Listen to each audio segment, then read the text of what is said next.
Cette initiative, elle est faite avec la Deutsche Welle le jour où on comprend que les Américains font l'annonce du retrait du USA Global Media. On se met ensemble avec la Deutsche Welle et on fait une cartographie de ce qu'on a, parce qu'on se dit qu'ensemble, on est très puissant. En effet, on touche 600 millions de téléspectateurs chaque semaine, téléspectateurs, auditeurs, internautes, ensemble. On est des groupes de services publics déjà européens, on est présent mondialement, on a les mêmes valeurs en matière d'information, et on sait déjà travailler ensemble, puisqu'on fait Inter ensemble, Info Migrants ensemble, et on a fait d'autres opérations ensemble. Donc on décide que ensemble, on va construire un plan.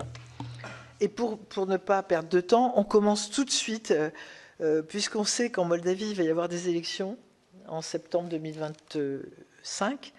Et donc, on décide que nos amis de Bucarest nous disent que c'est une invasion de désinformation russe. On décide d'y aller tout de suite.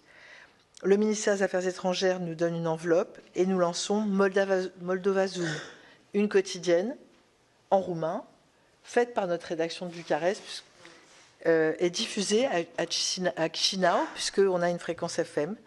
Ce programme va avoir le prix du meilleur programme par la profession en Roumanie, il y a quelques semaines.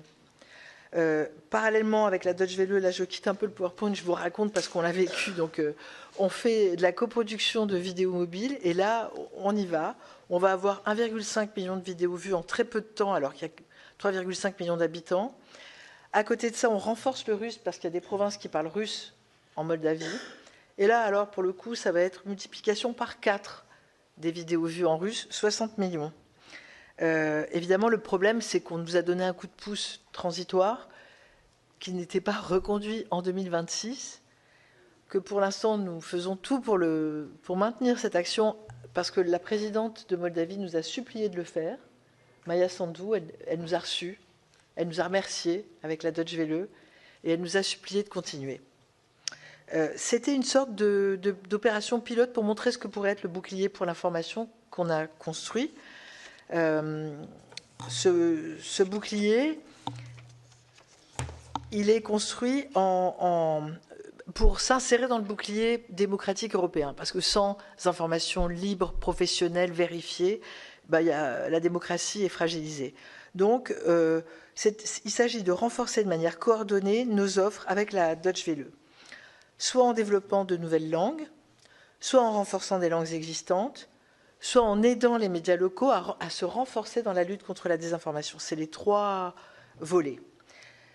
Dans un premier temps, l'action est ciblée pour l'Europe, mais il existe un plan pour l'Afrique, un plan pour le monde arabe et des choses pour les Amériques et l'Asie.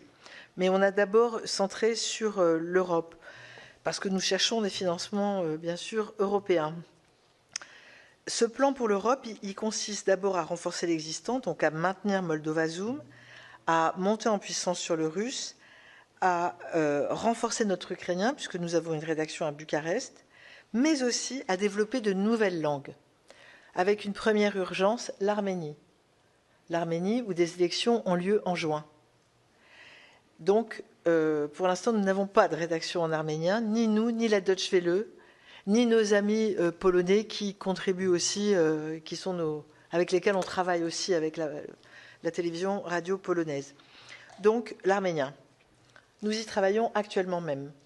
Nous avons déjà fait un benchmark, nous avons étudié le marché et les audiences arméniennes, nous avons étudié des profils de journalistes arméniens, puisque nous avons la chance en France d'avoir la plus vaste communauté arménienne hors Arménie. Et donc nous sommes en train, en fait, de construire potentiellement cette rédaction. Le géorgien vient ensuite. Là, c'est nos amis de la Deutsche Welle qui ont pris le leadership sur le géorgien. Il y a un petit peu moins de pression, les élections sont l'année prochaine. Il y a également le turc qui est sur la table. Et puis nous avons un volet de formation avec les médias locaux mené par CFI, notre filiale à 100%, l'agence de coopération française qui est notre filiale, et la Deutsche Welle Academy. Ces projets ont été présentés très tôt devant les autorités allemandes et françaises à qui ces projets, ils ont eu l'heure de plaire. Donc nous avons eu un fort soutien de l'Allemagne et de la France. Je devrais dire de la France et de l'Allemagne, car la France a été extrêmement mobilisée au niveau de Bruxelles, tant dans sa représentation française à Bruxelles que dans sa représentation française à l'OTAN, car la guerre est hybride et que je rappelle qu'en juin dernier, l'OTAN avait indiqué que les 5% des PIB qui devaient être consacrés à la défense devaient l'être évidemment majoritairement, complètement majoritairement pour les armements, mais il y avait quand même 1,5% qui pouvait aller à d'autres actions, comme par exemple la lutte contre la désinformation.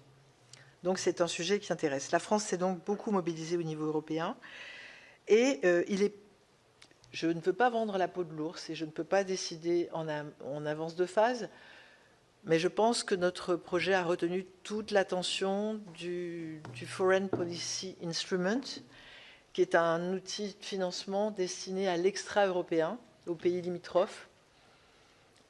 Donc nous attendons d'un instant à l'autre la confirmation que nous allons pouvoir lancer notre rédaction pour commencer en arménien, et puis le géorgien, et puis les autres, le renforcement du russe et de l'ukrainien, etc.